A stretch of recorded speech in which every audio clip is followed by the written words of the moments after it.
Jennifer and Egon, thanks for being with us this week to talk about the budget. Jennifer, in recent weeks we've talked a lot about safety and policing in our communities. Was there any specifics in the budget about this? Yeah, I saw that there was some budget items from last year just re-announced, which seems to be an occurrence with this government.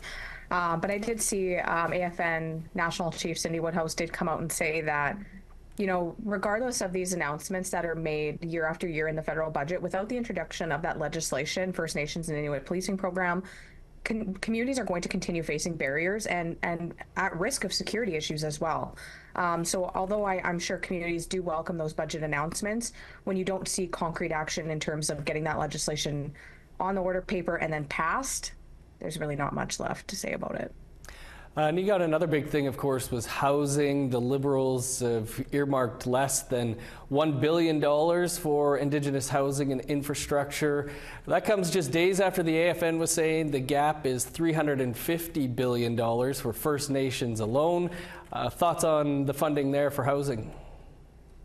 In 2016, just after Justin Trudeau was elected for the very first time with the majority mandate, unlike now with a minority mandate, there was the large-scale announcements of commitments to housing, a bunch of other things as well, but particularly to housing. And unfortunately, that money has been caught up in red tape. The Auditor General came out back in March saying that the money is inefficiently been used and has been sort of salted away with the different inefficiencies in government. And one of the main problems is that this tremendous infrastructure gap, as the AFN has pointed out, involving hundreds of billions of dollars, has now grown, even though the federal Liberals, these federal Liberals, have removed the 2% cap, which was problematic for years, creating situations of emergent housing.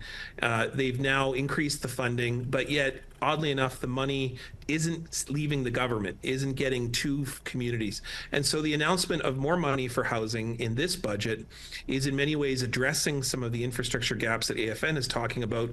But the question is will the money make it? It certainly suggests that in the past, this government has really had some trouble getting money out the door, and it seems to be just spinning its wheels and money used in administration, other governmental, ministerial work, and so on.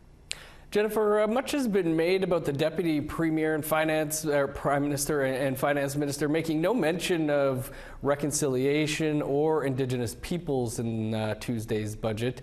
What does that say to you? Perhaps they're starting to learn that reconciliation isn't talking, reconciliation is action. And when we continue to hear year after year, number one, that the budget announcements aren't where they should be. And not only that, we're also hearing about how many First Nations and different First Nations organizations like the Chiefs in Ontario need to take this government to court over funding that is owed to them for things like First Nations policing, amongst other things.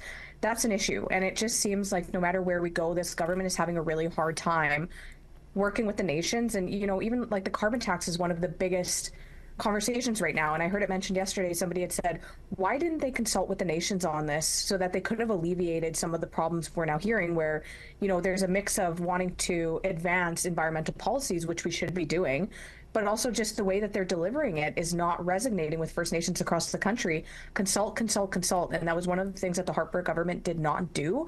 And now that seems like the Liberal government is now headed down the same path of just no consultation and ending themselves up in trouble with nations and First Nations people across the country. And that's not reconciliation. So talking is not reconciliation, action is. Egon, anything else in the budget or not in the budget that sticks out for you? No, I think that this budget is the kind of budget that looks like a pre-election budget, but is certainly not going to meet anyone's kind of expectations. And I think particularly because of the long time kind of political capital that the federal Liberals have put on issues impacting Indigenous communities, to really see this budget as not committing further or perhaps backpedaling, tells you a couple things. First is there's a lack of political will developing amongst the Liberals to engage this issue and to see this as an election issue. And I think they're moving more towards affordability, and particularly I think that's in direct relation to what the Conservatives are driving the agenda. The second is there is a real failure amongst Minister Anne Desangre.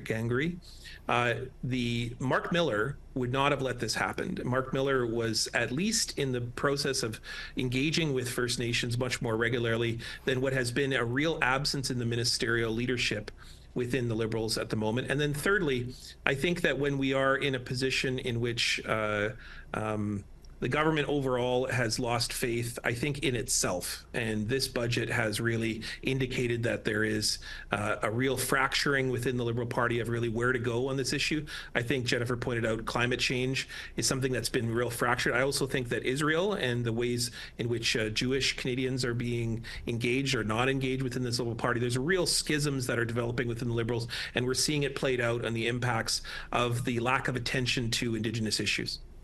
Jennifer and Egon, we'll have to leave it there. Appreciate you both being here with us this week. Yeah, miigwech, thanks.